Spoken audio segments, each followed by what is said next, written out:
Cordial saludo, tutor Jesús María Pineda Patrón. A continuación vamos a presentar nuestro trabajo colaborativo sobre las teorías conductistas.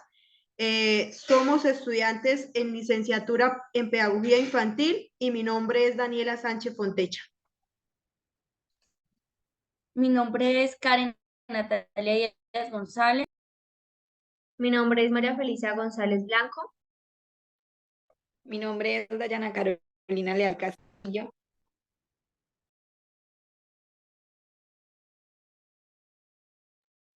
Daremos una breve explicación de la tabla individual.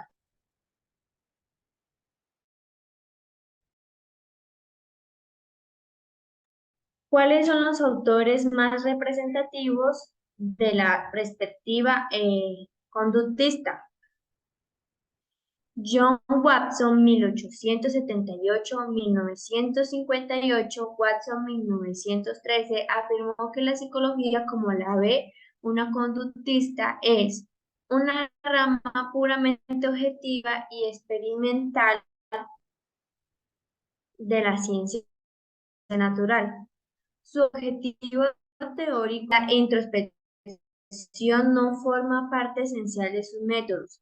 El conductista no reconoce una línea divisora entre el hombre y el animal. El comportamiento del hombre, como todo su refinamiento y complejidad, forma solo una parte del esquema total de investigación del conductista.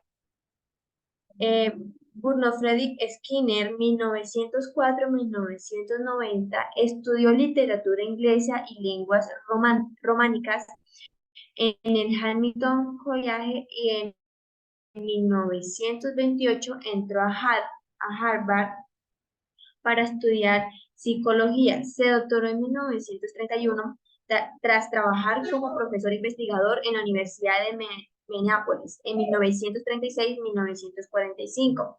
Se trasladó a la Universidad de Indiana como director del Departamento de Psicología 1945-1947 y finalmente regresó a Harvard, donde pertenecía hasta su jubilación en 1974. ¿Cómo se entiende el aprendizaje en las teorías conductistas? Shell, el tercer competente de la definición de Shell es que el aprendizaje ocurre por práctica u otras formas de experiencia, como al observar a los demás. Excluye los cambios conductuales que aparecen determinados por la constitución genética. Por ejemplo, las transformaciones madurativas de los niños como gatear y pararse. Durante la primera mitad del siglo XX, en este sentido, refiriéndose a los conductistas, anotan que por qué discutir sobre algo que nadie puede ver. Podemos ver que el comportamiento y podemos ver el ambiente. Podemos ver que el comportamiento se adapta al ambiente. Estudio del aprendizaje podría, por tanto, ser el estudio de cómo el comportamiento se adapta al ambiente, sin andar atribuyendo mente a los animales. Entre las características del conductismo destacan lo siguiente: se aprende asociando estímulos con respuestas, el aprendizaje está en función del entorno, el aprendizaje no es duradero, necesita ser reforzado, el aprendizaje es memorística, respectivo y mecánico y responde estímulos. ¿Cuál es el rol del docente en la concepción del aprendizaje conductista? En el conductismo, el manejo de la disciplina se presenta sobre la base de la autoridad del docente, quien se considera como el que impone las reglas y los deberes de los estudiantes y además quienes ejecutan las acciones correctivas a la indisciplina o al mal comportamiento.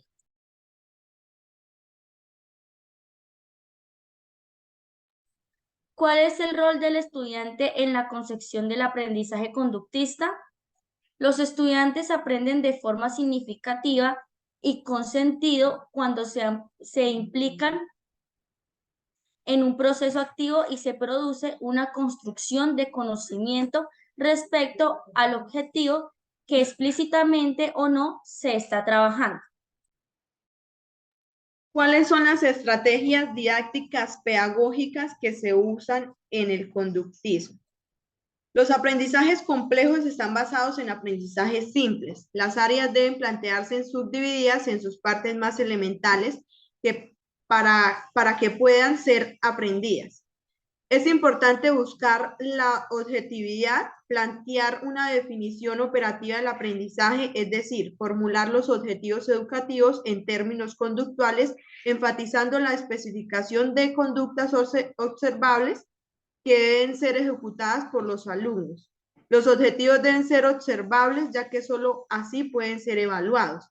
Según el principio de aproximaciones sucesivas, una vez identificados los objetivos y elementos de aprendizaje que queremos que adquiera el alumno, se deben ordenar de forma que la consecución de cada paso facilite lo del paso siguiente, aumentando progresivamente la dificultad y complejidad de la tarea. Se debe proporcionar feedback lo más inmediato posible tras la emisión de la respuesta del alumno, reforzando cada avance, preferiblemente con reforzadores intrínsecos o sociales. Reconocer que cada escolar sigue su propio ritmo de aprendizaje. Las contingencias varían de persona a persona, por lo que es fundamental centrarse en el aprendizaje individualizado.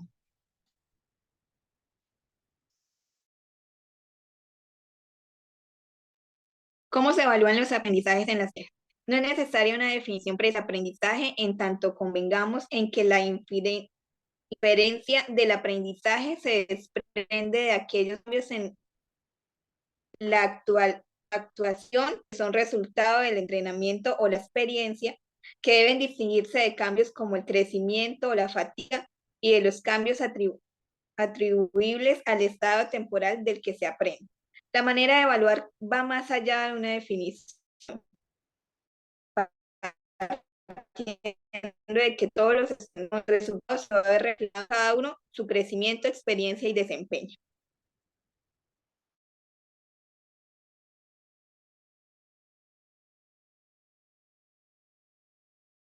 Ahora daremos una breve explicación de los conceptos específicos.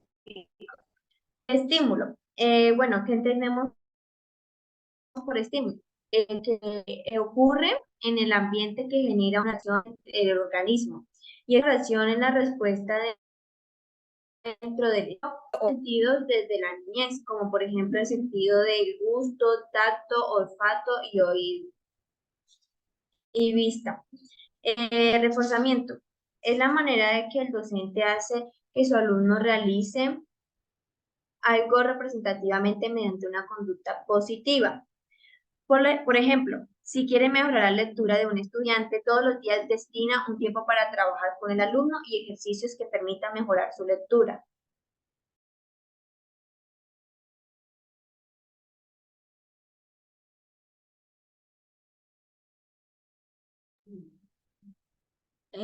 Bueno, respuesta. Mi anterior compañera se equivocó pues un momentico, pero bueno, la respuesta la daré yo. Es la manera en que los estudiantes reaccionan a través del estímulo, mejorando conductas y patrones. Por ejemplo, cuando un docente se esfuerza por enseñar a leer a un estudiante que tiene un problema de aprendizaje y ha realizado un buen trabajo, y estimula de manera continua y ve que el alumno está respondiendo de manera positiva. Condicionamiento clásico. Es cuando el docente crea patrones donde motiva a sus estudiantes a mejorar su conducta a través de estímulos positivos de recompensa. Por ejemplo, por cada hora trabajar ejercicios para reforzar su lectura, se le da al estudiante 10 minutos de juego.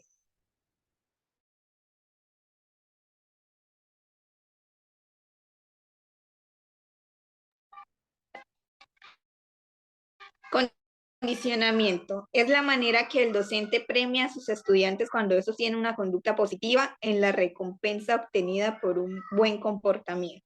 Ejemplo, si el docente realiza un trabajo de esfuerzo con estudiantes y obtiene resultados positivos, lo premia con determinado tiempo para realizar una actividad que disfrute y le llame la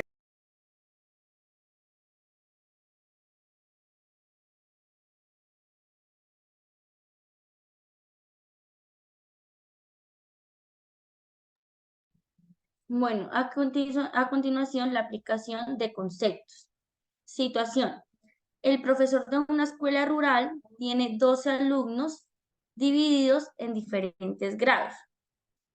Como solo lleva 2 meses en esa institución debido a que lo trasladaron a cubrir la vacante que dejó un profesor que decidió retirarse, pero presenta una situación que considera problemática para lograr un buen aprendizaje en sus estudiantes debido a que están presentando problemas de disciplina y puntualidad, ya que la mayoría llegan muy tarde a la escuela e incluso muchas veces no asisten y no explican por qué no pudieron asistir. Los niños viven relativamente cerca a la mayoría. Hablando con los padres de familia, llegaron a la conclusión que la distracción de los niños era el camino de su casa a la escuela, debido a que sus madres los despachaban a tiempo. También el hecho de que los niños han mal informado a sus padres, aclarando que el profesor dice que no pasa nada si no asisten a la escuela y que no hay necesidad de escudarse cuando no van. Esto es debido a que el anterior docente de la escuela no les aplicaba disciplina y permitía que los estudiantes llegaran a la hora que quisieran y así ocasionando que todos los alumnos vayan retrasados en el aprendizaje que deberían de tener para su edad y grado correspondiente. Estrategias de aprendizaje. El docente optó por crear una estrategia que le permita mejorar la conducta de impuntualidad en sus estudiantes y además reforzar su parte académica. Lo hizo a través del método del moldeamiento, ya que inició dándole un buen ejemplo a sus estudiantes, llegando puntual a la escuela a la hora de clase y premia a los estudiantes que llegan puntuales a la clase, permitiéndoles jugar con juegos educativos y creativos en el mismo diseño, ya que a la vez les permite aprender de manera dinámica. De esta forma también les trabaja temas en los que van atrasados, lo hacen media hora antes de terminar la jornada escolar. Mientras más temprano lleguen, más será el tiempo de juego. Por lo contrario, los estudiantes que lleguen tarde deben desarrollar 3 ejercicios matemáticos de una manera menos creativa, más tradicional, cosa que a los alumnos no les gustaba mucho. También lo hacen media hora antes de salir. Por cada minuto llegan tarde o por cada falta sin excusa es un ejercicio más, mientras sus otros compañeros juegan y aprenden de una manera más divertida. Evaluación de los aprendizajes. El docente decidió evaluar el éxito de su estrategia mediante una dinámica donde le preguntó a sus estudiantes si consideraban que era importante ser puntual a la hora de llegar a la clase. Todos los estudiantes respondieron que sí, porque se dieron cuenta que los alumnos que llegan puntual son premiados y pueden aprender jugando. Por el contrario, los que llegan deben realizar ejercicios aprendiendo de una manera más tradicional, cosa que los estudiantes toman esto como una clase de castigo. Los resultados obtenidos por el docente son satisfactorios y mediante esta estrategia moldeó una conducta poco favorable en sus estudiantes. Además, tomó una semana de prueba citando a sus alumnos media hora antes. El resultado obtenido es que todos sus estudiantes llegaron puntual, casi todos faltando 5 minutos para iniciar la hora de clase y ninguno faltó a la escuela durante ese tiempo. Para hacer un pequeño resumen, en esta aplicación de los conceptos se plasma una situación de un profesor que llega a una escuela donde él evidencia que los niños están como mal acostumbrados debido a que al profesor anterior permitía que ellos llegaran a la hora que ellos quisieran y no asistieran a clases las veces que ellos quisieran y no se veían afectados en ningún motivo. Debido a esto, a esta ausencia de asistencia a clases y impuntualidades, se vio evidenciado los retrasos del aprendizaje de los niños. El docente nuevo decidió implementar unas nuevas estrategias. Una de esas, un ejemplo de esos, y es muy Importante es el moldeamiento, demostrando que la hora de llegar a la escuela siempre es puntual. Y él premiaba premiaba la manera puntual de los estudiantes, realizándole actividades y juegos educativos que asimismo les ayudaba a reforzar sus conocimientos atrasados. Y a los niños que llegaban tarde les colocaba eso a desarrollar 3 ejercicios matemáticos. La evaluación de los aprendizajes, con esas estrategias él logró implementar en los estudiantes la responsabilidad y sobre todo la puntualidad que le va a servir ahorita en el desarrollo de su educación inicial y sobre todo para el desarrollo de su vida a un futuro. Muchas gracias.